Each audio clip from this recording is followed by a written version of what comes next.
नमस्कार मंडळी, रोहिणीज रेसिपी चॅनलमध्ये तुमचे खूप खूप स्वागत। तर रेसिपीला सुरुवात करण्याअगोदर तुम्हाला सुंदर दिवसाच्या सुंदर अशा शुभेच्छा। तर सकाळचे इथे 7 वाजलेले आहेत आणि माझी छान अशी पूजा करून झालेली आहे। स्वयंपाकाला लागण्याअगोदर जर अशी छान पूजा करून घेतली तर आपल्या मनाला एकदम प्रसन्न असं वाटतं।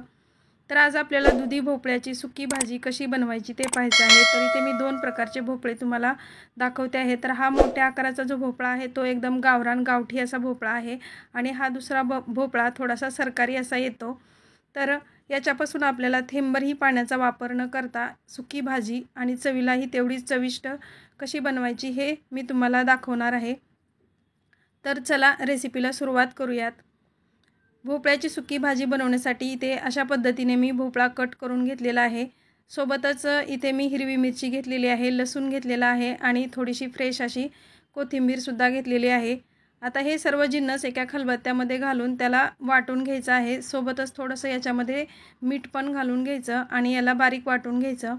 नंतर इथे मी एक कढई ठेवली, त्याच्यामध्ये मोहरी आणि जिरे घालून घेतलेले आहेत। ते छान तडतडल्यानंतर याच्यामध्ये आपल्याला हा कट करून घेतलेला भोपळा टाकून घ्यायचा आहे आणि नंतर याला सॉफ्ट होईपर्यंत छान तेलामध्ये परतून घ्यायचं आहे।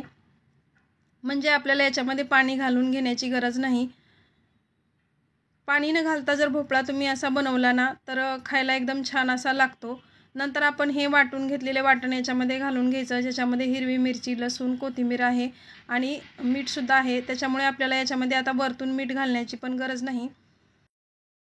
नंतर याच्यामध्ये थोडीशी आपल्याला हळद घालून घ्यायची आणि याला छान परतून घ्यायचं। याच्यावरती छान असं झाकण ठेवून द्यायचं आणि 5 ते 7 मिनिटं छान याला शिजवून घ्यायचं। तर इथे तुम्ही पाहू शकता झाकण काढल्यानंतर आपला भोपळा एकदम सॉफ्ट असा झालेला आहे।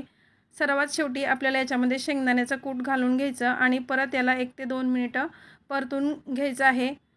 तर तुम्ही पाहिलेत नाही ते थोडंही पाणी न घालता अशा पद्धतीने मी दुधी भोपळ्याची सुकी भाजी बनवलेली आहे। खायला एकदम छान अशी ही लागते। तर दुधी भोपळ्याची ही सुकी भाजी तुम्ही ज्वारीच्या भाकरीसोबत खाल्लीत ना तर तुम्हाला खूप आवडेल।